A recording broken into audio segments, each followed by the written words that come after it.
Hello everyone, welcome back to my channel Shweta Rajput versatile. तो कैसे हैं आप लोग? आई होप सब लोग बहुत अच्छे होंगे। तो गाइज़, आज मैं आपको लक्ष्मी और कुलक्ष्मी दो बहनों की कहानी सुनाने जा रही हूँ। तो कृपया करके ये कहानी ध्यानपूर्वक सुनिएगा। आई होप आप लोगों को ये कहानी पसंद आए। तो कहानी स्टार्ट करते हैं। एक राजा और रानी थे। दोनों एक दूसरे को बहुत प्यार करते थे। राजा के राज्य में चारों तरफ खुशहाली थी। राजा की प्रजा भी राजा से बहुत स्नेह करते थे। प्रजा को कोई दुख नहीं था। ऐसे ही धीरे धीरे समय बीतने लगा और राजा का दिन बहुत अच्छा खुशी के साथ व्यतीत हो रहा था। कुछ समय पश्चात राजा की पत्नी गर्भवती हो गई और 9वें महीने उसने एक बेटी को जन्म दिया। भगवान की करनी कुछ और ही थी।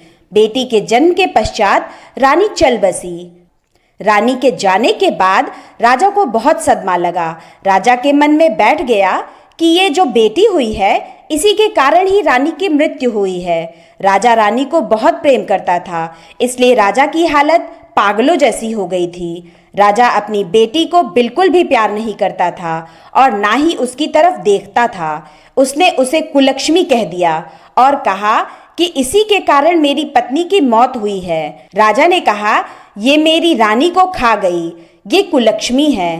राजा को सबने समझाया, देखो अब जो होनी थी वो हो गई।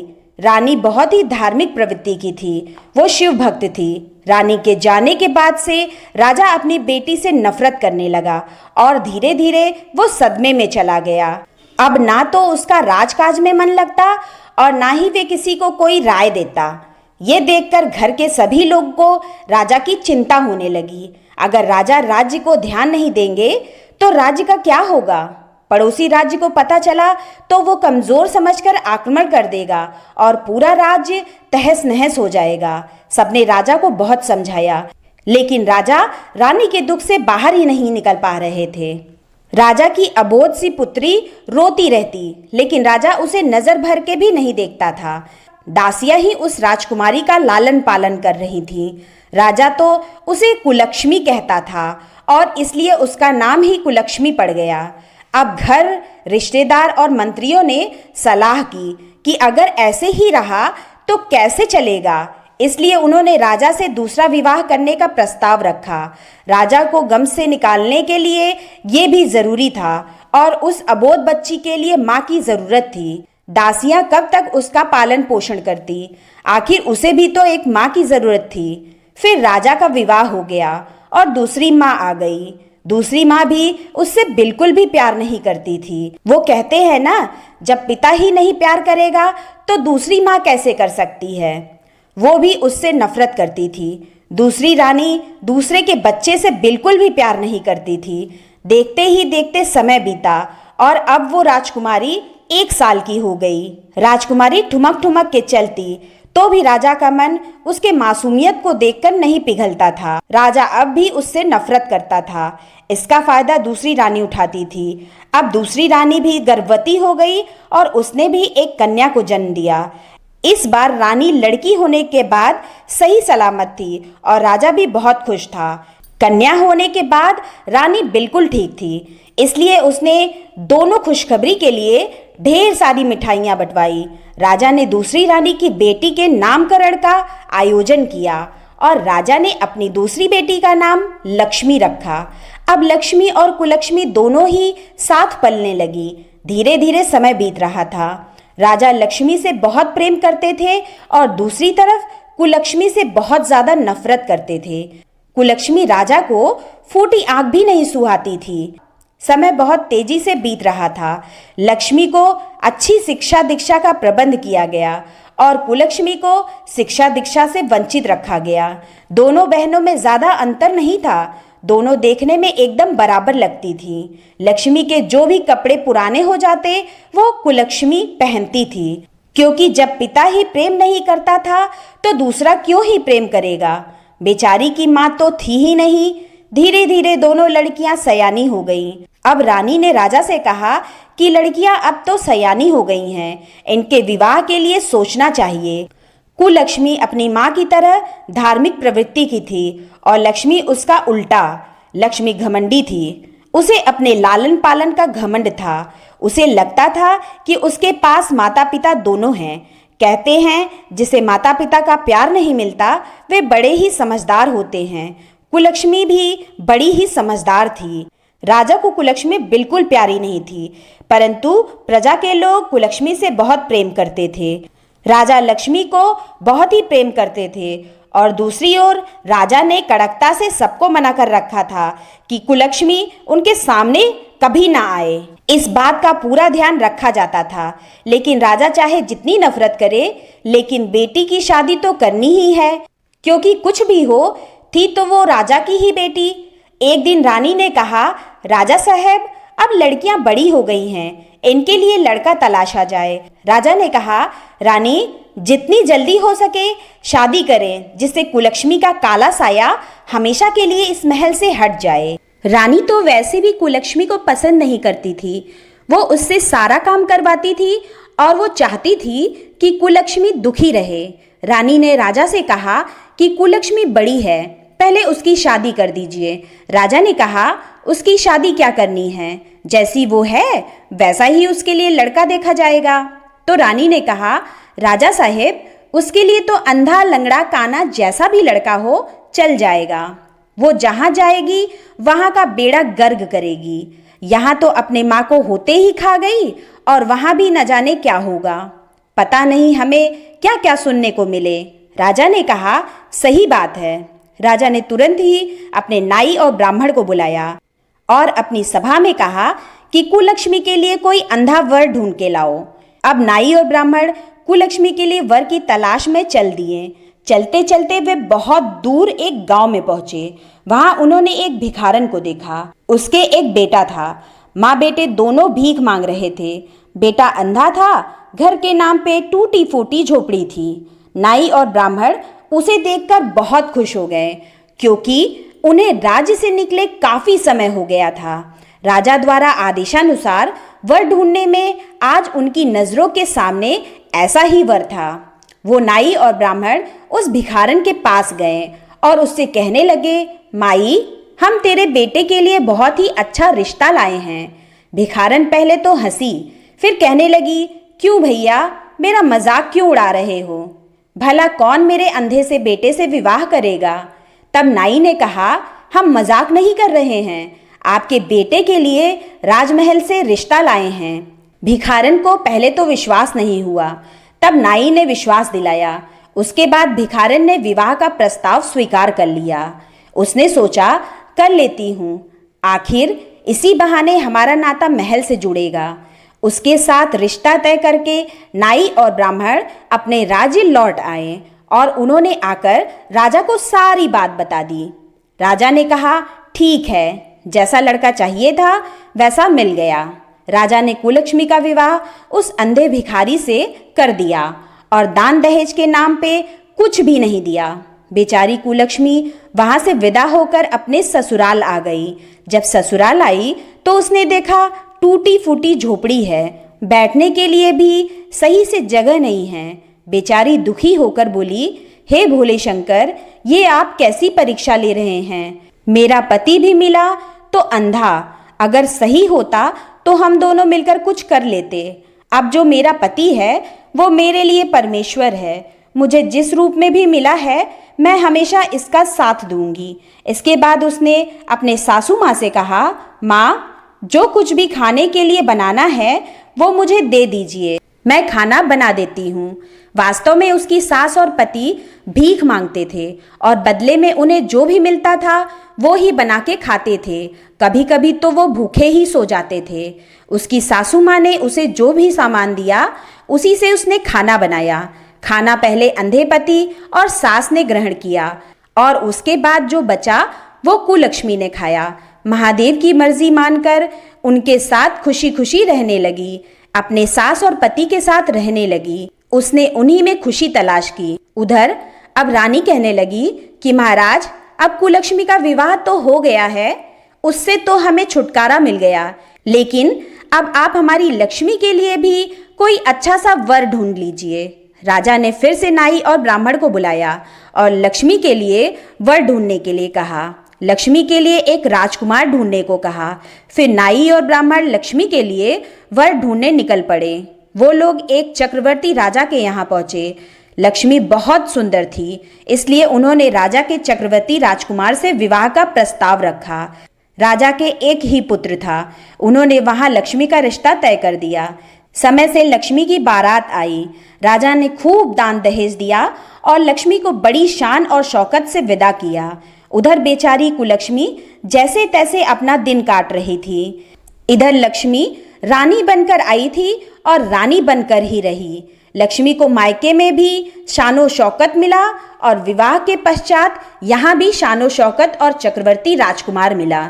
उधर कुलक्ष्मी की सासू माँ एक दिन भीख मांग कर आई तो कुलक्ष्मी ने कहा, माँ जी, मुझे भीख मांगना अच्छा नहीं लगता है, इससे अच्छा हम कोई काम कर लें। उसकी सास ने कहा, बहू, तुझे लोग कुलक्ष्मी कहते हैं, परंतु तू मेरे घर की लक्ष्मी है। जैसा तू कहेगी हम वैसा ही करेंगे।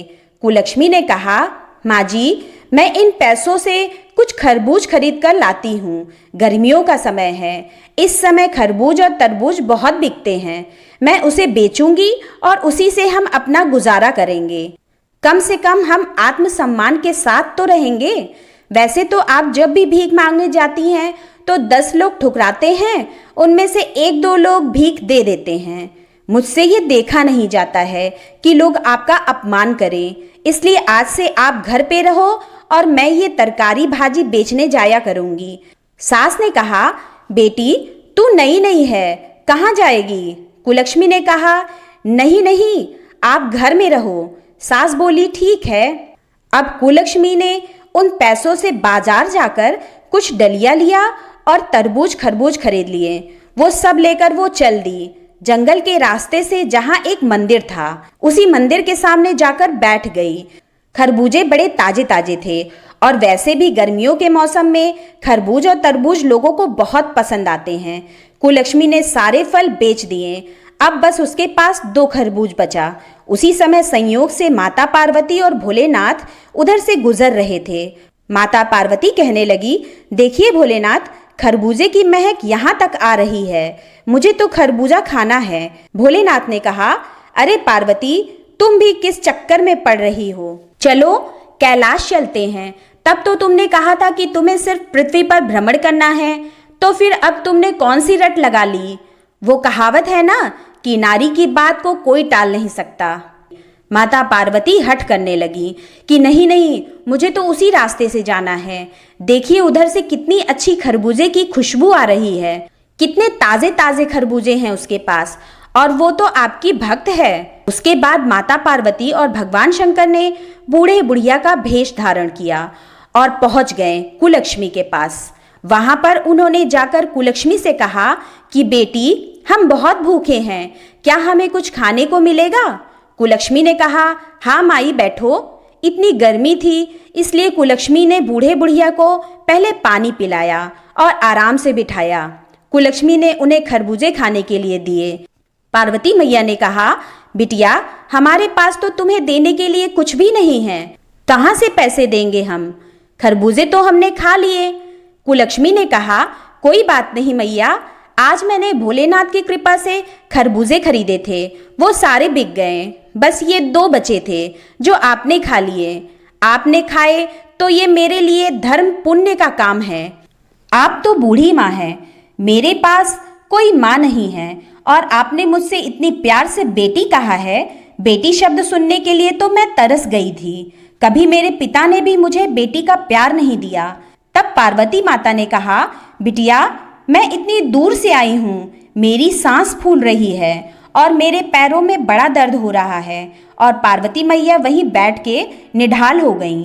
कुलक्ष्मी ने देखा कि माता को दर्द हो रहा है, तो उसने मैया से कहा कि लाओ मैया, मैं तुम्हारे पैर दबा देती हूँ। और तो बड़े प्यार से उस बूढ़ी माई के पैर दबाने लगी। ठंडी ठंडी हवा चल रही थी। पार्वती मैया को नींद आ गई।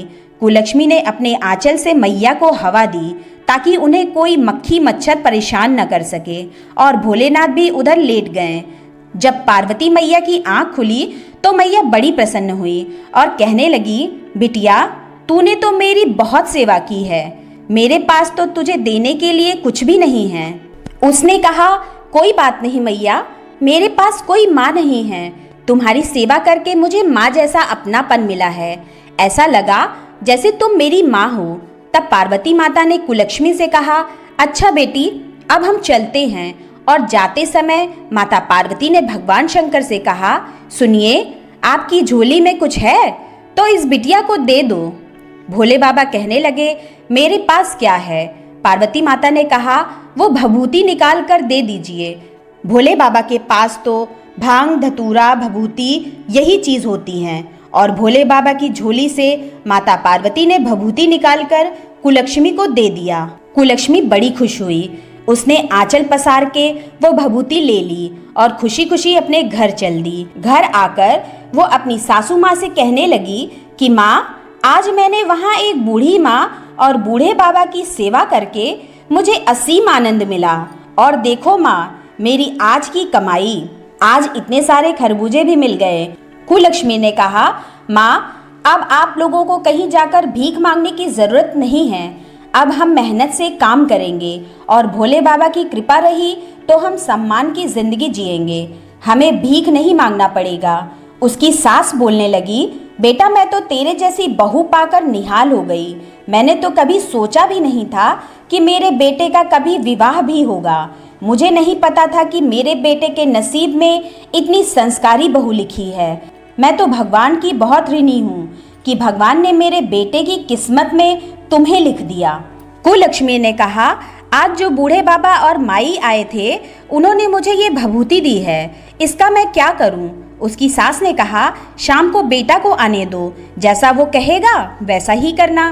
कुलक्ष्मी का पति शाम को आया तो कुलक्ष्मी ने अपने पति से पूछा, स्वामी, आज एक बूढ़े बाबा और माई आए थे, उन्होंने मुझे ये भभूति दी है, इसका मैं क्या करूं?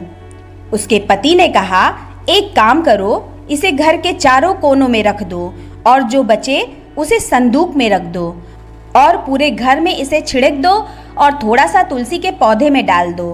कुलक्ष्मी ने कहा, ठीक है। शाम को ही कुलक्ष्मी ने भभूति को पति द्वारा बताए गए निर्देशानुसार पूर्ण किया। रात में खाना बनाया और खाना बनाकर अपने पति और सास को खिलाया और उसके बाद खुद खाया। उसके बाद घर की सफाई करके सो गई। सुबह उठकर देखती है कि उसकी झोपड़ी महल बन गई है। चारों कोने चमचमा रहे हैं, हीरे मोती चमक रहे हैं, धन के अंबार लगे हुए हैं, अन्न और धन से घर भरा हुआ है। ये देखकर तो उसको बड़ा अचंभा हुआ। वो दौड़ी दौड़ी अपने सास के पास गई और कहने लगी अपनी सासू माँ से, माँ जी उठिए उठिए, देखिए क्या चमत्कार हो गया। उसकी सासू माँ की आंख खुली तो देखा उसे उसका घर पहचान में नहीं आ रहा है। वो कहने लगी, अरे कुलक्ष्मी, क्या हम तुम्हारे मायके में आ गए हैं? आज तक तो तेरे पिता ने कभी मुड़कर नहीं देखा। उसने कहा, मैं तो सोई हुई थी, तू कब मुझे यहाँ लेकर आ गई? कुलक्ष्मी बोली, नहीं माँ जी, ये मेरे पिता का घर नहीं है, ये तो हमारा घर है, देखिए। जय भोले बाबा की और माता पार्वती की अनुकंपा हुई है। उन्हीं की कृपा से मेरे भाग्य बदल गए हैं। शायद वो बूढ़े माँ बाबा कोई और नहीं, स्वयं भोलेनाथ और माता पार्वती थे, जिनको मैं पहचान नहीं पाई। और वो रोने लगी कि भगवान साक्षात मेरे पास आए और मैं उन्हें पहचान नहीं पाई। उसकी सास ने उसे धीरज बांधा। तभी उसके पति की आंख खुली तो चिल्लाते हुए कुलक्ष्मी और अपनी माँ से बोलने लगा कि माँ देखो, मुझे सब कुछ दिखाई देने लगा और अब मैं अंधा नहीं रहा। ये देखकर कुलक्ष्मी की खुशी का ठिकाना ना रहा कि उसके पति की आंखें आ गई। उसे और क्या चाहिए था? अब उसका पति किसी राजकुमार से कम नहीं था। अब उन्होंने कहा कि जब इतनी बड़ी कृपा हुई है तो क्यों ना हम एक अच्छा सा भोले बाबा और माता पार्वती की शिव चर्चा करवाएं, जिसमें लोगों को बुलवाएंगे, अपने रिश्तेदारों को बुलवाएंगे और भंडारे करवाएंगे। उसकी माँ कहने लगी, बेटी, मेरे घर की तो तू लक्ष्मी है, जैसा तू करना चाहे वैसा कर। अब उसने अपने घर में एक कथा रखी। उसमें अपने रिश्तेदारों को न्योता भिजवाए, अपने मायके भी भिजवाए, अपनी बहन के घर भी भिजवाया। सभी उसकी कथा में आए। उसके पिता को तो बड़ी शर्मिंदगी महसूस हो रही थी कि मैंने अपनी बेटी के साथ कैसा किया और अब क्या हुआ। नसीब के आगे किसी की नहीं चलती, मेरे चाहने से क्या होता है। भगवान ने उसका नसीब स्वर्ण अक्षरों से लिखा है। कुलक्ष्मी के पिता और सौतेली माँ को बड़ा अफसोस था। लक्ष्मी और कुलक्ष्मी की शादी के बाद से उसके पिता कौड़ी हो गए थे और वो ठीक भी नहीं हो रहे थे, जिसकी वजह से उनका राजपाट भी धूमिल हो जा रहा था। क्योंकि जब राजा ही राज करने वाला मजबूत ना हो तो राज्य तो कौड़ी होता ही जाएगा। उनके राज्य में घुसपैठ होने लगी थी। उसका पिता नाम का राजा रह गया था। लक्ष्मी जब कुलक्ष्मी के घर आई तो वो आश्चर्य में पड़ गई। कहाँ वो पहले घमंड में रहा करती थी, अपने आगे कुलक्ष्मी को कुछ भी नहीं समझती थी। और उसकी शादी भी चक्रवर्ती सम्राट से हुआ था और उसका पति बड़े से राज्य का मालिक था। परंतु उसने देखा कि कुलक्ष्मी का घर तो और ठाट बाट से उससे भी अच्छा हो गया। लक्ष्मी ने कुलक्ष्मी से कहा कि कुलक्ष्मी, तुझे ये सब कहाँ से मिला, कैसे मिला? कुलक्ष्मी ने सारी बात अपनी बहन से बता दी। सब सुनने के बाद लक्ष्मी के मन में लालच समा गया। वो तो किसी भी कीमत में कुलक्ष्मी को नीचा दिखाना चाह रही थी। वो चाहती थी कि कुलक्ष्मी कभी उससे ऊपर हो ही नहीं सकती। लेकिन जिसे भगवान उठाना चाहे उसे भला कौन झुका सकता है? उठाने वाला तो भगवान है। किसको कब क्या बना दे ये तो भोले बाबा की कृपा के आगे भी नतमस्तक है। कब किसको ऊंचा उठा दे, कब किसको नीचा दिखा दे, ये कोई नहीं जानता। अब कुलक्ष्मी की बात सुनकर लक्ष्मी ने अपने पति से कहा कि सुनो जी, मैं भी खरबूजे बेचने जाऊंगी। उसके पति ने कहा, अरे लक्ष्मी, तुम ये कैसी बातें कर रही हो? हमारे राज्य में तो किसी प्रकार की कोई कमी नहीं है। अरे वो तो तेरी बहन बहुत गरीब थी। उसकी सच्ची श्रद्धा और भक्ति देखकर उस पर भगवान ने कृपा की। तू क्या जलन के मारे मरी जा रही है? तेरे पास किस चीज की कमी है? लेकिन लक्ष्मी नहीं मानी और कहने लगी, नहीं जी, मुझे तो खरबूजे बेचने जाना है। तो वो बोला कि नहीं मानती है तो जा। अब लक्ष्मी भी कुलक्ष्मी की तरह डलिया में खरबूजे रखकर एक मंदिर के पास जाकर बैठ गई। संयोग से उस दिन भी माता पार्वती और भोले बाबा आ रहे थे। खरबूजे बड़े ही ताज़ा ताज़ा थे। पार्वती माता भोले बाबा से कहने लगी, देखो जी, मुझे तो खरबूजे खाने हैं। गर्मी का मौसम है और ये चीज़ गर्मी में ही खाई जाती है। भोले बाबा ने बहुत समझाया, लेकिन माता पार्वती जी नहीं मानी। उन्हें तो लक्ष्मी के खरबूजे बहुत पसंद आ रहे थे। उन्होंने बूढ़े भिखारी जैसा भेष बनाया और उसके पास पहुंच गए। लक्ष्मी का तो उस दिन एक भी खरबूजा नहीं बिका था। अब वो बूढ़े बनकर लक्ष्मी के पास जाकर कहने लगे, बिटिया, बहुत भूख लगी है और प्यास भी लगी है। हमें थोड़ा सा पानी पिला दे और थोड़ा सा खरबूजा खिला दे। लक्ष्मी ने कहा, अरे हट इधर से, सुबह से बोहनी तो कुछ हुई नहीं है, कहाँ से भिखारी चले आए मांगने के लिए। अब पार्वती माता और भगवान शंकर एक दूसरे की तरफ देखकर मन ही मन मुस्कुरा उठे और उधर ही बैठ गए। लक्ष्मी ने डंडी उठाकर उन्हें कहा, इधर से हटो, कितने गंदे लोग हो, पीछे हटो, दिखाई नहीं देता? मैं अपने खरबूजे बेचने आई हूँ और अभी तक मेरा खरबूजा नहीं बिका है। और जब भगवान शंकर और माता पार्वती आएंगे तो उन्हें मैं क्या दूंगी? पीछे हटो। उसने उन्हें खरबूजे नहीं दिए। सुबह से शाम हो गई, एक भी खरबूजा नहीं बिका। फिर वो उठ के चलने लगी तो कहने लगी, अरे मैं जा रही हूँ माँ जी, क्या तुम मुझे थोड़ी भभूति नहीं दोगी? कुलक्ष्मी को तो तुमने भभूति दी थी। लक्ष्मी ने सोचा था कि शायद भगवान साक्षात आए थे, लेकिन भगवान जब साक्षात नहीं आए तो उसने बुढ़िया से ही मांग लिया। पार्वती मैया कहने लगी, अरे हाँ, और शंकर जी से कहने लगी, इसे थोड़ी सी भभूति दे दीजिए। शंकर जी ने अपने झोले में हाथ डाला और लक्ष्मी को भभूति दे दिया। लक्ष्मी भभूति लेकर खुशी खुशी वापस आ गई और अपने पति से कहने लगी, देखो जी, मैं भभूति लाई हूँ। और उसने सारे घर में छिटक दिया। उसके बाद खुद खाना खाकर सो गई और किसी ने खाना खाया या नहीं खाया उसे कोई मतलब नहीं था। लक्ष्मी को सारी रात नींद नहीं आई। बस वो यही सोचती रही कि सुबह उठते ही उसे हीरे जवाहरात आदि के घर में अंबार लगे दिखेंगे। यही सोच सोच वो बड़ी खुश हो रही थी। लेकिन जैसे ही सुबह उठकर देखी तो उसका महल झोपड़ी बन गया था। कीड़े मकोड़े भिनभिना रहे थे। अब तो लक्ष्मी मूड पकड़कर रोने लगी। कहने लगी, हे भगवान, गाली गलौज करने लगी कुलक्ष्मी को और कहने लगी, इसने मेरे साथ क्या कर दिया। अब उसका पति उसे समझाने लगा कि देखो लक्ष्मी, तुमने तो ये सब लालच में आकर किया है। तुम्हारी बहन तो दिल की अच्छी थी, तुमने उसके साथ अच्छा व्यवहार नहीं किया। भगवान ने उसकी नीयत और उसकी भक्ति देखकर ही उस पर कृपा करी, लेकिन तुम लालच में थी। अपना जो पास में था तुमने वो भी खो दिया। जो अपने पास होता है उसी से तुम्हें सब्र करना चाहिए था। उसके पति ने उसे खूब समझाया, लेकिन लक्ष्मी फिर भी अपनी बहन कुलक्ष्मी को ही कहने लगी कि उसकी काली छाया पड़ गई है हम पर, इसलिए हमारे साथ ऐसा हुआ है।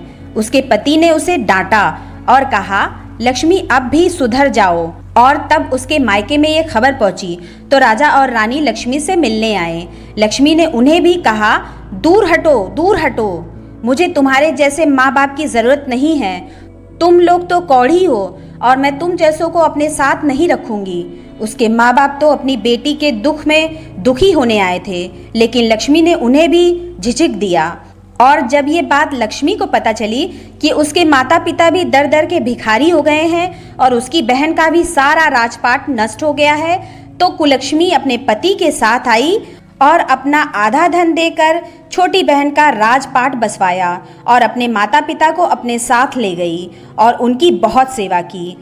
और भगवान की कृपा और कुलक्ष्मी की श्रद्धा और भावना से और भोलेनाथ के आशीर्वाद से उसके माता पिता ठीक हो गए। अब उन्हें अपनी गलती का पूरा एहसास था कि जिसे वो कुलक्ष्मी समझ रहे थे वो साक्षात लक्ष्मी थी, और अपनी गलती के लिए भोले बाबा से क्षमा याचना करने लगे और अपनी बेटी कुलक्ष्मी के साथ नाता जोड़ लिया और उनका राजपाट भी लौट आया। वो फिर से पहले की तरह ही राजा बन गया और अपना राजपाट अच्छे से संभालने लगा। अब वे कुलक्ष्मी को सभी तीज त्योहारों पर बुलाने लगे और अपनी बेटियों को बहुत प्यार करने लगे। हे भोले बाबा, जैसे कुलक्ष्मी को पीहर मिला, पीहर में उसका मान सम्मान बढ़ा, ऐसे ही जो ये कथा सुन रहे हैं उनके मायके में भी उन बहनों का मान सम्मान बढ़े, उनकी भी इज्जत हो, उनकी भी भाई भाभी उन्हें बहुत प्यार करें और उनकी सभी मनोकामनाएं पूरी हों। समय समय पर बेटियों का मायके जाना बना रहे। हे भोले बाबा, जो ये कहानी कह रहे हैं, जो ये कहानी सुन रहे हैं, उनकी सारी मनोकामना पूरी करना। तो बोलिए भोलेनाथ की जय, माता पार्वती की जय। तो भक्तों, यही मैं ये कथा समाप्त करती हूँ। अगर ये कथा पसंद आई हो तो मेरे चैनल को सब्सक्राइब कर ले और बेल आइकन प्रेस करना बिल्कुल ना भूलें, जिससे मेरे आगे आने वाले लेटेस्ट वीडियो की नोटिफिकेशन आपको तत्काल मिल सके। मेरे इस वीडियो को लाइक एंड कमेंट्स भी करें। मेरे इस वीडियो को अपने फेसबुक, व्हाट्सएप, इंस्टाग्राम पर शेयर करना बिल्कुल ना भूलें। तो यही मैं वीडियो समाप्त करती हूँ। मिलते हैं नेक्स्ट वीडियो में, तब तक के लिए हर हर महादेव।